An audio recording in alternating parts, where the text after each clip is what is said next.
የክፋት መንገድ መጨረሻው ገደል ቢሆኑም ተጓዦቹ ግን ገና አልባነኑም።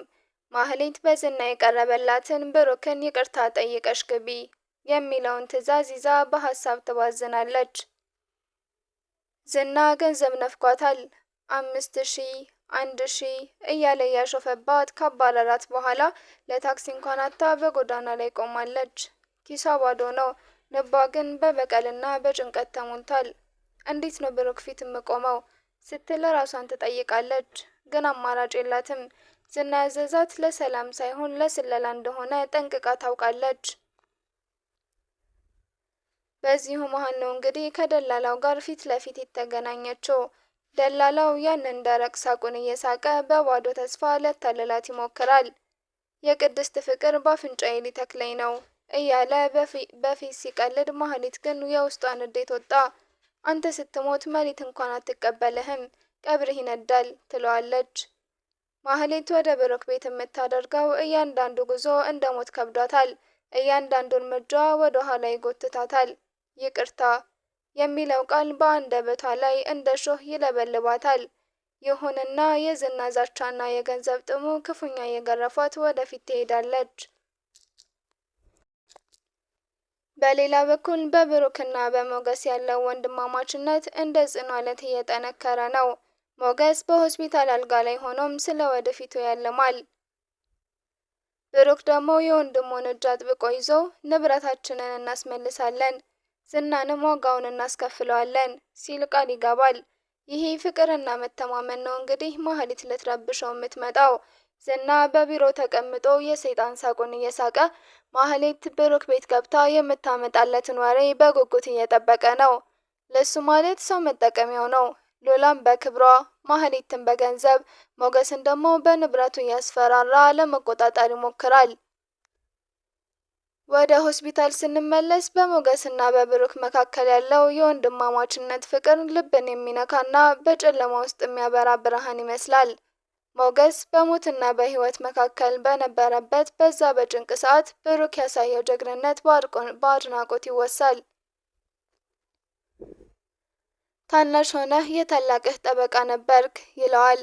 ያለፈውን የልጅነት ትዝታቸውን እንደ ውድ ሀብት እየመዘዘ ያኔ በሰፈር ልጆች ተከበው ሊመቱት በነበረበት ወቅት ታናሹ ብሩክ ተነስቶ እንደተከላከለለት እያስታወሱ ዛሬም ያ መከላከልና መተሳሰብ አልጠፋም።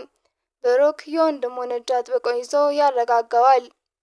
ንብረታችን ይመለሳል፣ ይህ ሁሉ መከራ ያልፋል፣ ከዚህ ሀገር ወጥተን በሰላም ከዚህ ሀገር ወጥተን በሰላም እንኖራለን ሲል ቃል ይገባል። ይሳካል ወዳጄ ይለዋል ብሩክ ተስፋ በተሞላበትና በወንድማማችነት ፍቅር በታጀበ ድምፅ።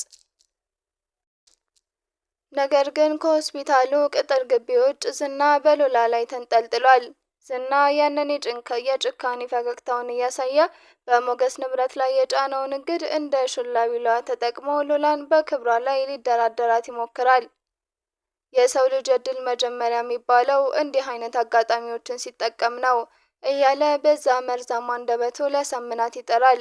ንብረታቸውን ለመመለስ ክሱን ለማንሳት ቅድመ ሁኔታው የሎላ ክብር መሆኑን በግልጽ አስቀምጧል። ሎላ ግን በቆመችበት መሬት ቢንቀጠቀጥም ልቧ ግን አልራደችም። ባሌን አልከዳውም፣ መቼም ቢሆን ለእንደዚህ አይነት ንግግር ቦታ የለኝም ስትል መለሰችለት። የሎላ ፍቅርና ጽናት በዝና ፊት ተጋለጠ። ሆኖም ግን ዝና በቀላሉ እጁን የሚሰሰው አይደለም። ፊቱ በንዴት ተለዋውጦ ማስፈራራቱን ቀጠለ። እሺ ወደ ህግ እንሂድ ካላችሁማ እኔም ክስ መሰረትባችኋለሁ፣ ንብረታችሁንም ጨርሳችሁ እንደማታዩ ታደርጋለሁ ሲል ዛተባት። አሁን ሎላ በመካከል ምን እንደምታደርግ ግራ ተጋብታለች። በአንድ በኩል ለባሏ ያላት ፍቅርና ክብሯ፣ በሌላ በኩል ደግሞ የባሏ ህይወትና ንብረት የማዳን ግዴታ። ዝና የጣለባት ይሄ የክፋት አጣብቂኝ ውስጥ ጨምሯታል። ብሩክና ሞገስ በሆስፒታል አልጋ ላይ ሆነው ሰላማዊ ህይወት በዝና እጅ ላይ ወድቋል። ክፋትና ደግነት ፊት ለፊት ተጋፍጠዋል። ማህሌትና ብሩክ ቤት ደጃፍ ላይ ቆማለች። የዝና ትዕዛዝ በጆሮዋ ላይ ይስተጋባል። እጇ የተንቀጠቀጠ በሩን አንኳኳች። በሩ ሲከፈት የቆመው ብሩክ ነበር። ፊቱ ላይ የሚነበበው መገረምና ቁጣ ማህሌትን ክፉኛ አስፈራራት። ይቅርታ ብሩክ አጥፍቻለሁ ስትል በውሸት እንባ ታጀበች። ብሩክ መጀመሪያ ጊዜ ሊያባረራት ቢፈልግም ልቡ ግን የመጨረሻ እድል ስጣት አለ። ማህሌት ወደ ቤት ገባች። ነገር ግን በልቧ የያዘችው የዝናን የስለላ ተልዕኮ ነበር። ይሁንና በቤቱ ውስጥ ያየችው ነገር ህሊናዋን ሰነጠቀው። ብሩክና ቅድስት ለአባቷ ለአቶ ምሳሌ ያላቸውን እንክብካቤ፣ በወንድማማቾቹ መካከል ያለው ንጹህ ፍቅር ስታይ በውስጧ የነበረው በዝና የታዘዘችው መሰለል መርሳት ጀመረች። ዝና እህቷን አሳልፋ እንድትሰጥ የጠየቃት ጥያቄ በአእምሮዋ ላይ አቃጨለ። ማህሌት ለመጀመሪያ ጊዜ እራሷን ጠላች። በሌላ በኩል ሉላ በዝና ቢሮ ውስጥ የመጨረሻ ውሳኔ እንድትሰጥ ተጠየቀች። ዝና ዛሬ ካላደርሽ ንብረቱ ለዘላለም ይወረሳል ሲል በድፍረት ተናገረ። ሉላ ግን ብልህ ነበረች። ከብሩክ ጋር ቀድማ ባደረገችው ስምምነት መሰረት በስውር ስልኳን ከፍታ ንግግሩን ሁሉ በድምጽ ትቀዳው ነበር። ንብረታችንን ብታጣውም እውነት ግን ተደብቆ አይቀርም። ሕግ ንብረታችንን በስህተት እንደተወረሰ አውቆ ይመልስልናል። ለንብረት ብዬ ክብሬንም ማንነቴንም አላጣውም። ሀብት ንብረቶችን ሁሉ አጥቼ በክብሬ መኖር እመርጣለሁ። ሀብቱን መውሰድ ትችላለህ፣ እኔን ግን መቼም አታገኘኝም። ሉላ ለዝና እንደዚህ ስትለው ዝና ሊመታት ሲነሳ ብሩክ ከፖሊሶች ጋር ወደ ቢሮው ድንገት ዘው ብለው ገቡ። ሉላ የቀዳችው ድምፅና ብሩክ ያሰባሰባቸው የሙስና ማስረጃዎች ዝናን አጣብቅኝ ውስጥ ከተቱት።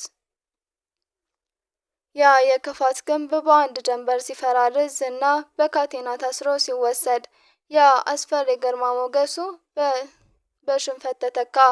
ማህሌትም በመጨረሻ የዝናን ተልዕኮ በመተው የሰራችውን ጥፋት ሁሉ ለብሩክ ተናዘዘች። ብሩክም በታላቅነት ይቅርታ አላት። ሞገስ ከሆስፒታል ወጥቶ ወደ ቤቱ ተመለሰ። ቅድስትና ብሩክም ሞገስና ሉላም በታላቅ ድግስ የፍቅራቸውን ጽናት አከበሩ። አቶ ምሳሌ ልጃቸውን ሲያዩ ተደሰቱ፣ ተመስገንም አሉ። የሰው ልጅ የማይሳካ ችግሩ ከሀሳብ እንደሆነ ማህሌት ተረዳች። ክፋት ለጊዜው ቢያሸንፍም በስተመጨረሻ ግን የውለታው ሚዛን ሁሌም በበጎነት ያመዝናል።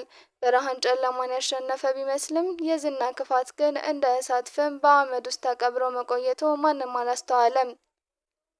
ዝና ከብረት ቢታሰርም የገነባው የጥፋት ወጥመድ ግን በእስር ቤት ውስጥ ሆኖ በገንዘቡና በክፉ ተጽዕኖ አዳዲስ አገልጋዮችን ማፍራት ጀምሯል። ፊቱ ላይ ያ የለመደው የሰይጣን ፈገግታም አልጠፋም። ይልቁንም በቀልን እያብሰለሰለ ይበልጥ ጨካኝ ሆኗል።